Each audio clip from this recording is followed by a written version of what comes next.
우리는 하나님의 자비로우심으로 구원을 받아 하나님의 자녀가 되었습니다. 이건 전적으로 하나님의 은혜입니다. 하나님께서 우리의 공로를 보지 않으시고 은혜로 우리를 하나님의 자녀로 삼아 주셨습니다.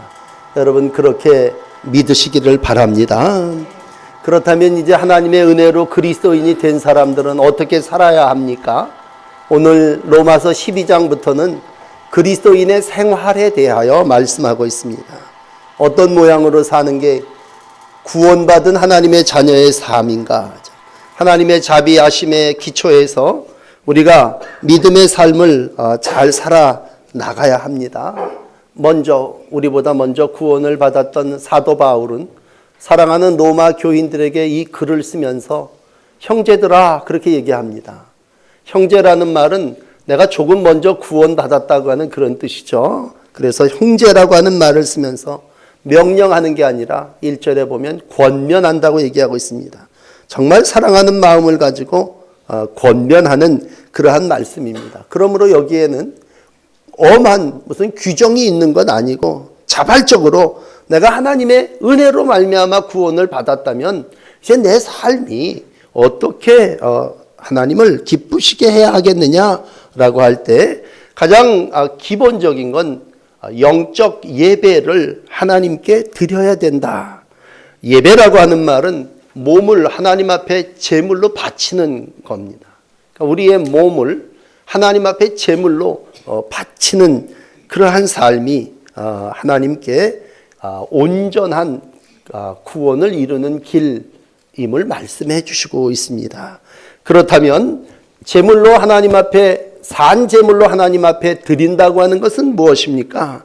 우리가 구약에 보면 어떤 제물이든지 상관없습니다. 그것이 소든 양이든 너무 가난한 사람은 비둘기를 하나님 앞에 제물로 드렸습니다. 그러나 어떤 제물을 드리든지 간에 굉장히 중요한 건 뭐냐면 그 제물이 흠이 없어야 되는 거였습니다. 쩔뚝발이라든지 몸에 고장이 났다든지 비둘기를 드린다 그래도 비둘기가 비실비실해서 날질 못한다든지 그런 것을 하나님 앞에 드려서는 안 된다는 것입니다.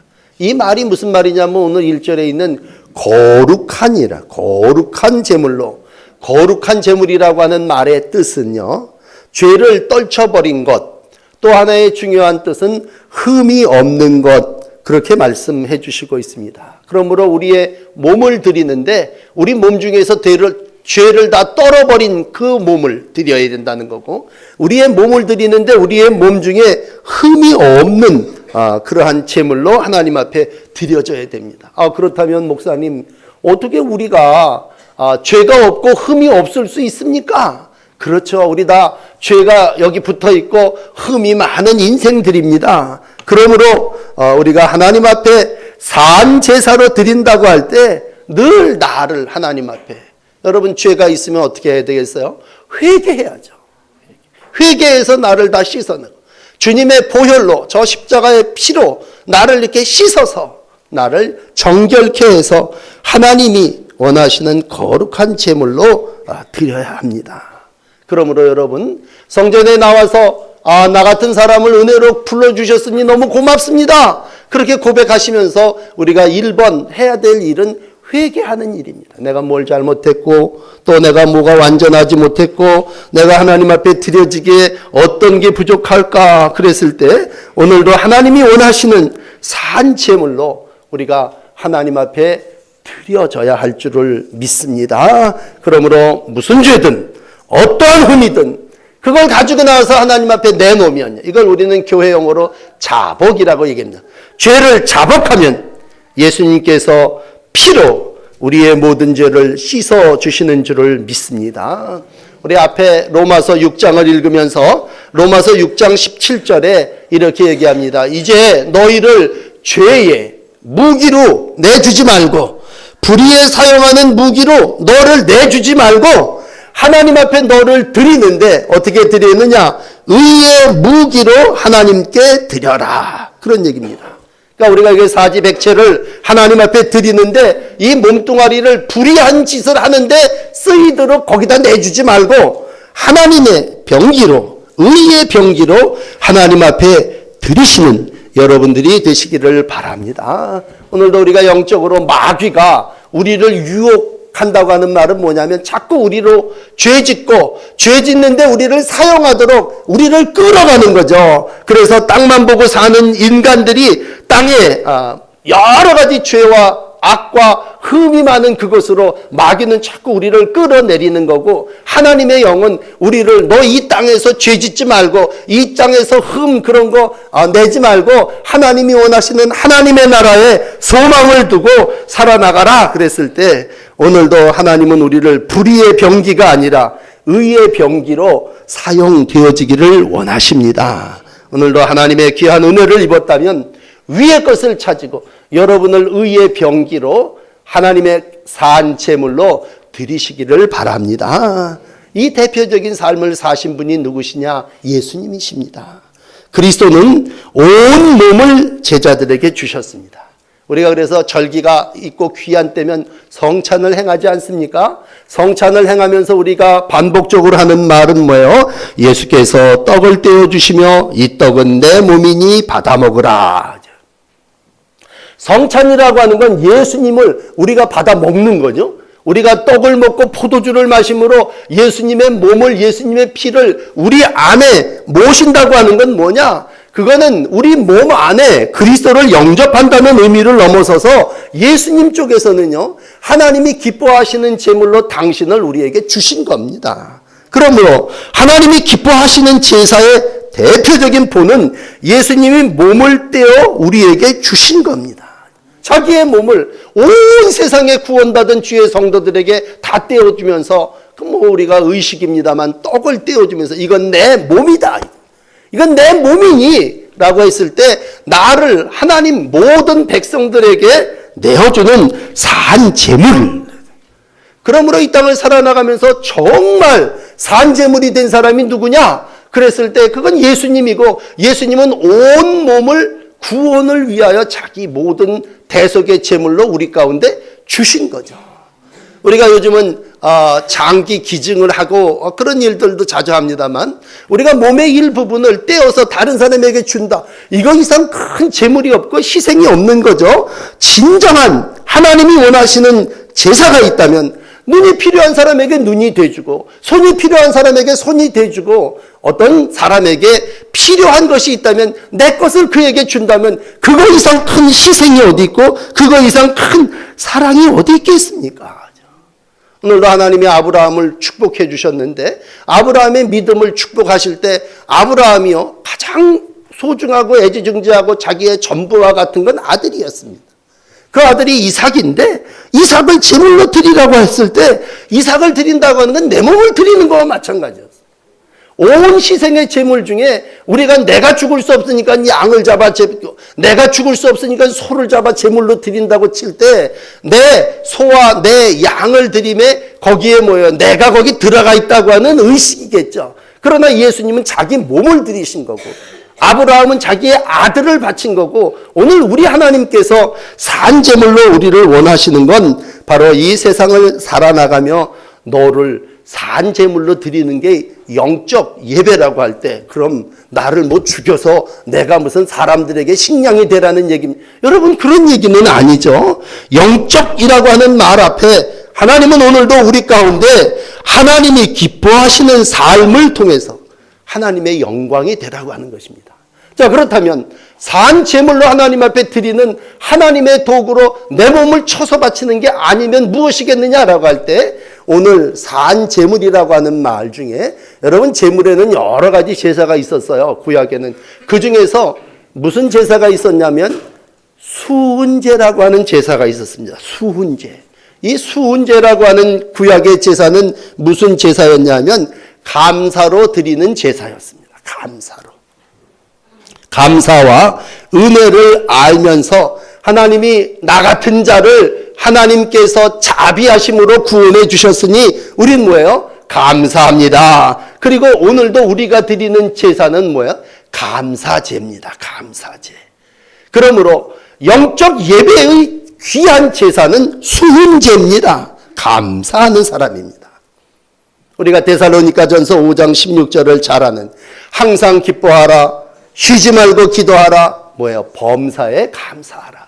이는 너희를 향하신 예수 안에서 하나님의 뜻이라고 말씀하신다면 우리가 어떤 때는요 하나님의 뜻이 뭡니까? 어떤 때 하나님 앞에 기도를 하고 하나님의 뜻을 묻습니다. 하나님 나를 향한 당신의 뜻이 무엇입니까? 이 아침 하나님께서 우리에게 말씀하십니다. 예수 안에 너희를 향하신 하나님의 뜻은 범사에 감사하는 거다. 그러므로 감사하면요 하나님의 뜻을 이루는 겁니다. 어떠한 일을 만나든지 간에. 그래서 감사 가운데 우리 교인들이 늘 해야 하는 건 뭐냐면 그럼에도 불구하고 감사합니다. 늘 그래요. 그럼에도 불구하고 감사하죠. 하박국이라고 하는 선지자가 3장 17절에 얘기했죠. 무화과 나무가 무성치 못하고 포도나무에 열매가 없고 감람나무에 소출이 없고 밭에 식물이 없으며 우리의 양이 없고 외양간에 소가 없을지라도 나는 여호와로 인하여 즐거워하며 나의 구원의 하나님으로 인하여 기뻐하리라. 이건 뭐예요? 내가 뭘 받았기 때문에 감사한다는 그런 감사가 아니라 그럼에도 불구하고 감사는 이것도 없고 저것도 없고 어렵고 힘들지만 여호와로 인하여 감사한다고 하는 것이 바로 산제사로 하나님 앞에 드리는 성도의 모습입니다.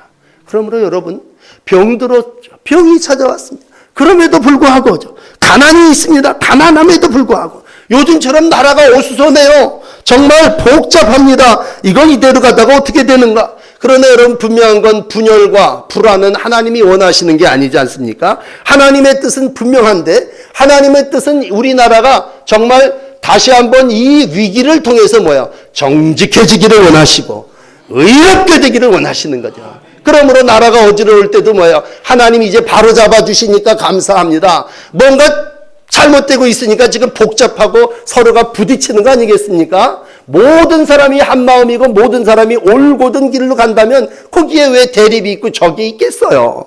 그러나 우리가 지금 잘못된 길을 가고 있다면 하나님 바른 길로 가도록 이 고통, 산고를 겪고 해주시니 하나님 감사합니다 라고 할 때 오늘도 감사하는 그 제사, 이걸 우리는 수은제라고 하는데 그 제사를 하나님이 오늘도 받아주시는 줄을 믿습니다.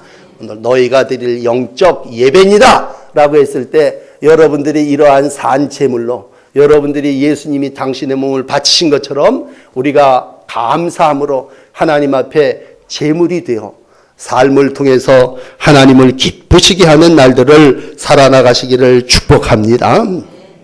또 두 번째예요. 이제 2절로 내려가셔서 또 우리가 어떻게 해야 됩니까? 하나님 앞에 이렇게 제물로 감사한다면 그 다음 두 번째로는 우리의 마음이 하나님의 뜻이 무엇인지를 분별해야 한다는 분별. 하나님의 뜻은 온전한 겁니다. 하나님은 완전하신 분이십니다. 하나님을 얘기할 때 두 가지 얘기합니다. 하나님은 선하시고 기뻐하시고 온전하시다고 할 때 기뻐하시다는 걸 빼고 하나님은 선하시고 온전하신 분이십니다. 그러면 하나님의 선하심과 온전하신 뜻을 우리가 알고 우리 마음이 하나님 내가 하나님의 온전하시고 하나님의 선하심을 이루어 나가기를 원합니다 라고 할 때 우리의 마음이 분별해야 됩니다. 분별. 하나님의 뜻을 분별해야 됩니다. 그러므로 성도는 자비하심으로 구원받은 사람은요 늘 이렇게 해야 됩니다. 행동하기 전에 하나님 이게 하나님의 뜻입니까? 기도할 때에 하나님께서 우리에게 성령으로 분별하게 하시는 줄을 믿습니다. 그러므로 뜻이 무엇인가를 분별하면서 사는 사람이 성도요 구원함을 받은 사람입니다. 아마 세상 사람들은 그동안의 경험을 통해서 이렇게 분별하겠죠. 그러나 우리는 하나님의 뜻을 묻고 하나님의 뜻이 어디에 있는지 생각하고 거기에다가 맞춰서 이제 살아야 됩니다. 왜? 자비하심으로 구원을 받았기 때문입니다. 그렇다면 우리가 어떻게 해야 됩니까? 라고 했을 때 하나님의 뜻을 분별하는 첫째는요.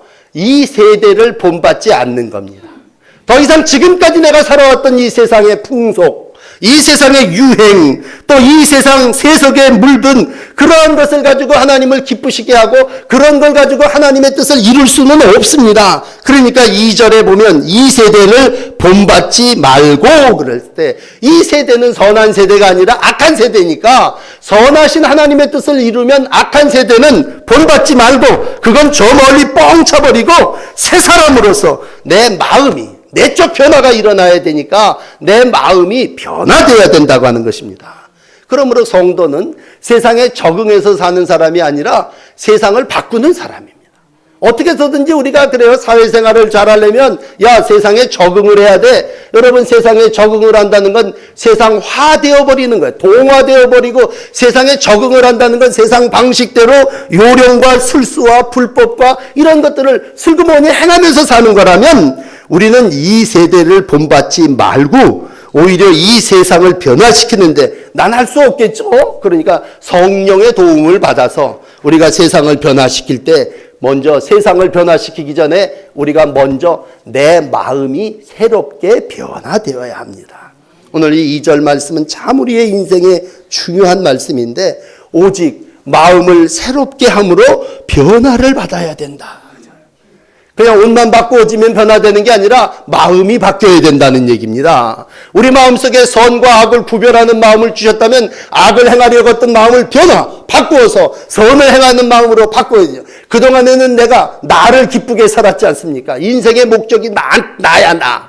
그래서 내가 즐거우면 돼. 그게 쾌락을 쫓아 사는 거예요. 내가 기쁘면 돼. 그래서 음란과 음욕과 정욕과 세상 나를 즐겁게 하는 것으로 살았는데 내가 하나님의 자비하심으로 변화돼서 이제는 나를 기쁘시게 하는 삶이 아니라 뭐예요? 하나님을 기쁘시게 하는 삶을 산다면 뭐예요? 나는 내려놓고 내 의지, 내 생각은 버리고 하나님이 원하시는 생각, 하나님이 원하시는 뜻을 이루어 나가기 위해서 내 삶이 살아나간다면 그 사람이 뭐예요? 변화된 사람이죠. 변화된. 오직 마음을 새롭게 하여 변화를 받으라는 얘기는 오늘 잘 판단하라는 얘기죠. 잘 바꾸어 나가라는 얘기죠. 어떤 분들은 그래요.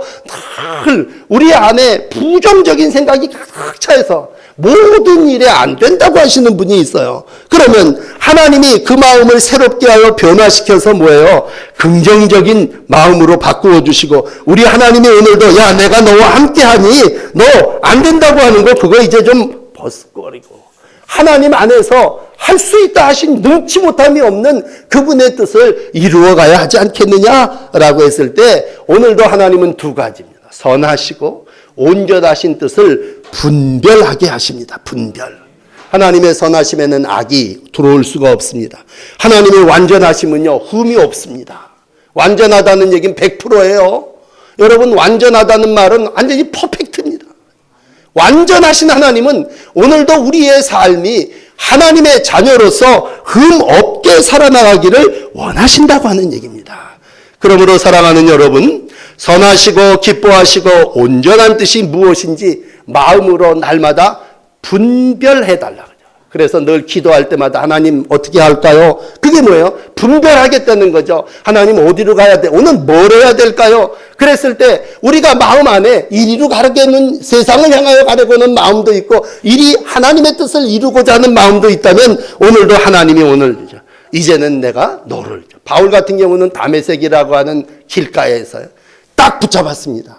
그동안에는 바울이라고 한 사울이라는 이름을 가지고 살았는데 그 사울이라고 하는 사람이 하는 일은 뭐냐면 예수를 믿는 사람들을 원정 다니면서 붙잡아내는 일을 했어요.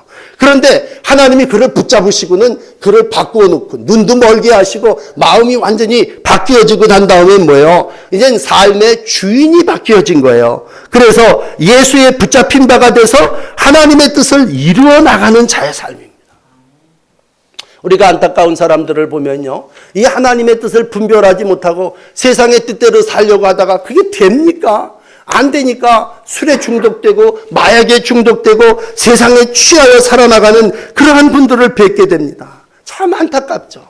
성경은 그러한 사람을 죄인이라고 한다면 죄인이 누굽니까? 내버려둔 사람이에요. 로마서를 우리가 공부하면서 1장 28절에 하나님을 싫어하며 상실한 마음대로 내버려 두셔서 합당치 못한 일을 행하는 자가 죄인이라 그렇게 기록했다면 죄인은 내버려진 상실한 마음대로 버려진 사람이요. 오늘 본문으로 얘기하면 하나님의 뜻대로 살지 않는 이들이 죄인입니다.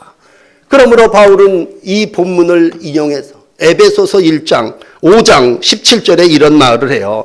세월이 악하다.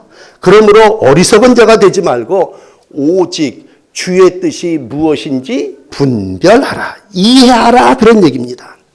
주의 뜻이 무엇인지 이해하라. 에베소 교인들이요. 주의 뜻이 무엇인가를 이해하라는 얘기는 주의 뜻이 무엇인가 분별하라는 얘기입니다.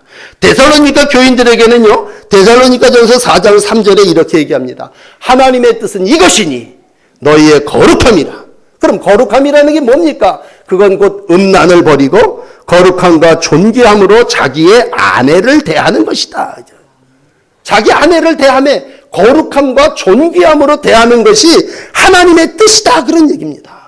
그러므로 여러분들의 마음에 하나님의 뜻을 분별하는 마음이 오늘 하나님 거듭난 백성의 삶 속에 있어지시기를 주의 이름으로 축복합니다.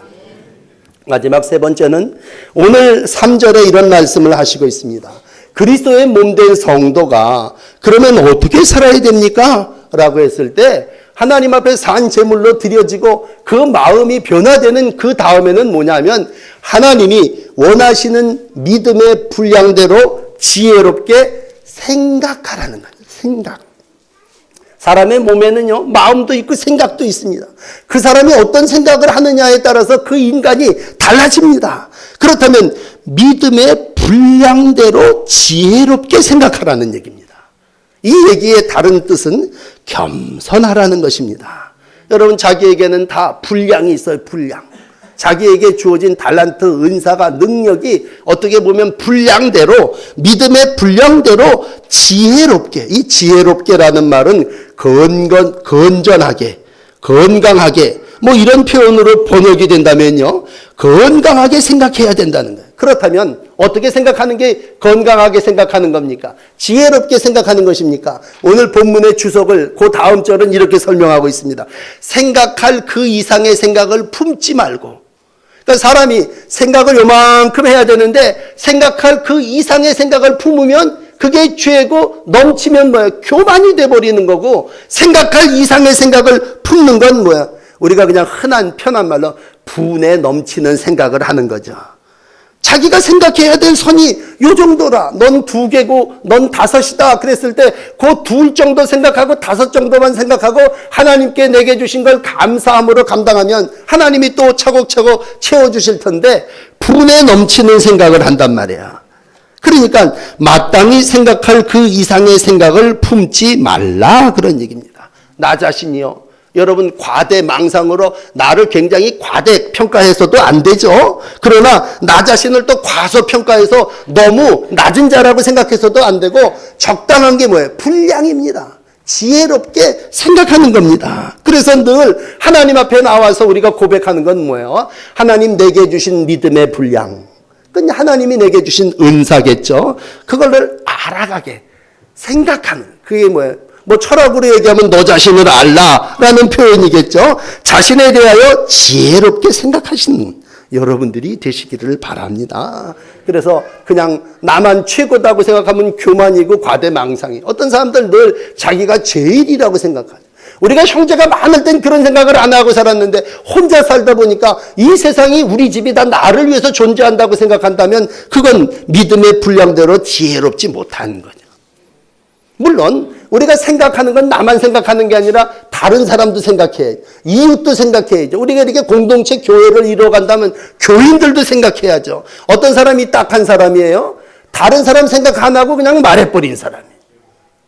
어떤 사람이 참 불쌍한 사람입니까? 그냥 이 세상에서 자기를 중심으로 다 모든 게 돌아간다고 생각하기 때문에 이 세상은 자기를 위해서 존재한다고 생각하는 사람이 불쌍한 사람입니다. 그러나 다른 지체가 있습니다. 적게는 이웃이 있고 가족이 있고 형제가 있고 부모가 있고 우리가 이 세상에 살아나가는 모든 사람들이 우리가 다 생각해야 될 사람입니다. 그 중에 제일은 뭐예요? 하나님을 생각해야죠. 하나님의 뜻을 아까 마음에 담았다면 우리가 생각할 때 하나님은 어떤 생각이실까? 이사야 55장은 얘기합니다. 얘야, 내 생각은 네 생각하고 다르다. 왜? 하나님의 생각은 우리 생각하고 다르거든요. 그렇다면 우리가 정말 어떤 생각을 해야 됩니까? 그러면 모든 일에 이건 하나님이라면 어떻게 생각하실까? 하나님이 오늘도 형제를 주시고 성도를 주시고 이웃들을 주셨는데 내가 그 공동체 속에서 그 그룹 속에서 어떻게 생각해야 될까? 그것입니다. 여러분, 그러므로 우리가 하나님의 은혜로 하나님의 자녀가 됐다면 우리는 몸인데, 몸은 교회가 그리스도의 몸이기도 해요. 이게 그리스도의 몸이고 우리도 한 개인도 그리스도의 몸입니다만 우리는 몸이 서로를 요긴하게 사용해야 돼요. 손은 손대로 발은 발대로. 머리 대신 주님의 중심을 이루어서 우리가 서로 함께 각자에게 주신 은사대로. 은사에 어디 높은 낮음이 있고 천하고 귀한 게 있겠습니까? 각자가 다 쓰임받는 거죠. 우리 어렸을 때 크레파스 12가지, 24가지 크레파스가 있다면 어떤 건 정말 아주 요긴하게 다 써버리는 게 있지만 어떤 거는 크레파스 다 쓰도록 한 번도 안 쓰는 게 있죠. 그러나 좋은 삶은 뭐예요? 그 모든 것들이 조화를 이룰 때 아름다운 작품이, 그래서 화가는 뭐예요? 모든 작품을 잘 아름답게 바닥에다가 흰 종이에다 그려내는 사람이라면 오늘 지혜로운 사람은 누구냐? 모든 사람은 골고루 적재적소해서 자기에게 주어진 일들을 하며 생각하고 뜻을 이루어 나가는 삶입니다. 그러므로 여러분, 생각하며 살아나가는 삶이 오늘도 하나님의 성령 안에 거듭난 성도의 모습입니다. 하나님은 오늘도 우리를 새롭게 하시기를 원합니다. 그래서 성경의 맨 마지막인 요한계시록 21장 5절은 이렇게 얘기합니다. 보좌에 앉으신 이가 가라사대 내가 만물을 새롭게 하노라. 하나님은 오늘도 우리를 통해서 모든 역사를 이루어가기를 원하십니다. 여러분, 감사함으로 하나님 앞에 산 제물로 드리시고요.